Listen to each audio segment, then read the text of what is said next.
CNN is talking about Donald Trump potentially pardoning his enemies. And it's kind of interesting to me that Donald Trump was just resoundingly elected in what I don't think anybody could have seen coming, an enormous political comeback.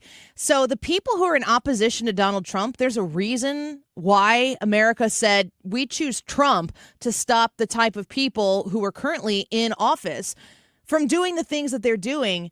Why would Joe Biden think that those, air quotes, enemies, that what they're doing would be worthy of a pardon? Seems kind of strange to me, doesn't it?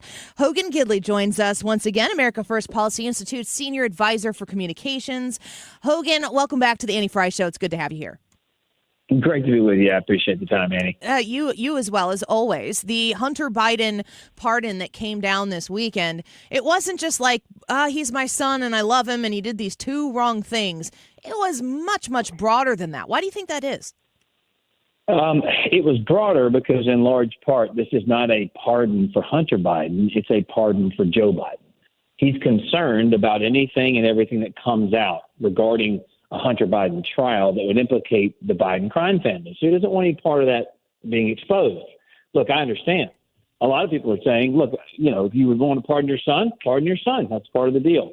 The problem is Joe Biden lied about this repeatedly on camera to different reporters, saying he would never do this. He got his lackeys in the press to agree. They parroted everything he said. They covered for him. They carried his water per usual. And then he even made the press secretary go out there and say the same thing. Now, she has no credibility if she had any before. He definitely doesn't have any credibility as if he didn't have any before. And the whole thing is imploding on itself. And now there's a question over pardons. And I do love the fact that when Donald Trump was issuing pardons to people that actually served jail time, who actually paid debts to society, the left lost its collective mind. But when Joe Biden goes out there and pardons his own son, who hasn't served a day in jail for the crimes he clearly committed and admitted to, it's farcical. Now, I will say what's fascinating is that Joe Biden came into office lying about the Hunter Biden laptop being fake. He's leaving office by pardoning Hunter Biden for all the things that were on the laptop. It's insane. Yeah, I'm glad you brought up the laptop because it has been a detail, a footnote, unfortunately, in the entire administration of Joe Biden. But what we know from that laptop, what the laptop has corroborated, when we see people like Tony Bobolinsky coming out and talking about Biden Inc. and what the brand was that was being sold on behalf of the American people through Joe Biden. There's a lot more there than a gun charge in Delaware and some tax evasion that he had somebody else pay off. Do you think it's likely that we'll see Joe Biden pardon other people who might be attached to Hunter, maybe even so much as including himself? Proactively, he could do that. There's some reports out there about all types of people, whether it be Dr. Fauci or others. And you have to ask yourself, is that an admission of guilt or is it something he's trying to protect himself against? Regardless, James Comer and the folks over at the House did an outstanding job exposing the shell companies, for example, the millions of dollars the family receives, the emails, the text messages, the dinner dates, the lunch drop-bys, the phone calls in the middle of the night, showing the relationship between Hunter and Joe was more than just a father-son, but it was also a business relationship. And I think Joe Biden, rightfully so, is worried about that.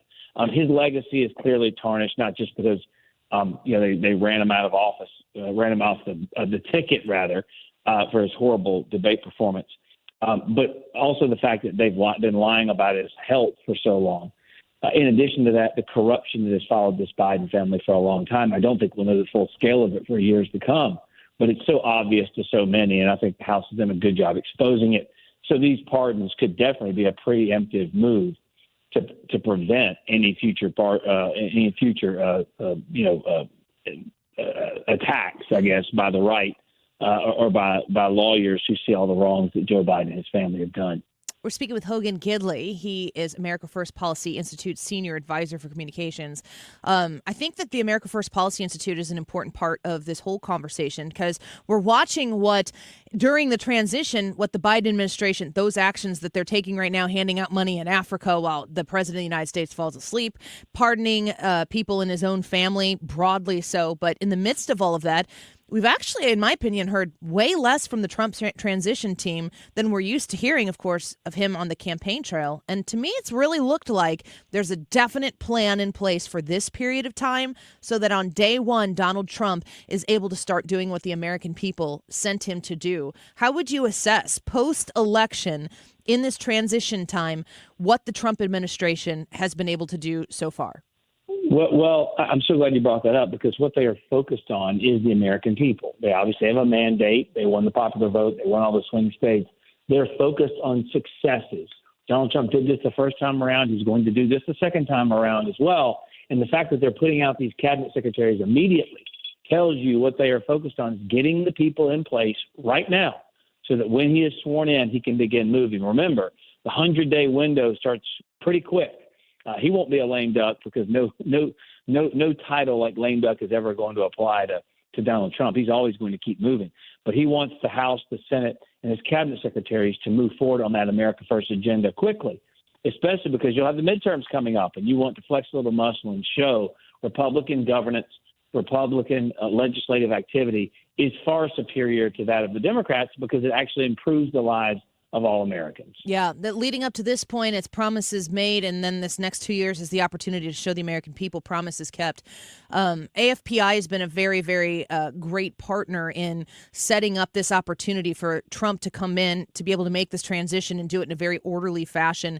Do you believe that on day one, Donald Trump is it going to come fast and furious for all of us sitting here watching to see what he's going to do?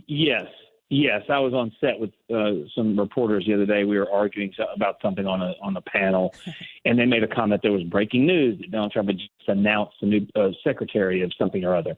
And I pointed out, you better get used to saying breaking news as it relates to Donald Trump because he moves at breakneck speed, not to mention the fact you guys have been sitting on your hands for 4 years, not doing any type of reporting or any type of movements because Joe Biden was so slow. I said, you've had your rest for 4 years. Get ready because the next 4 are going to be fast. Yeah. Every time I see Hogan Gidley on one of those other networks, I always pause because I'm like, this is going to be a treat. So we always appreciate when you come on with us as well. Hogan. Anytime. Thank you so much. It's always great to speak with you.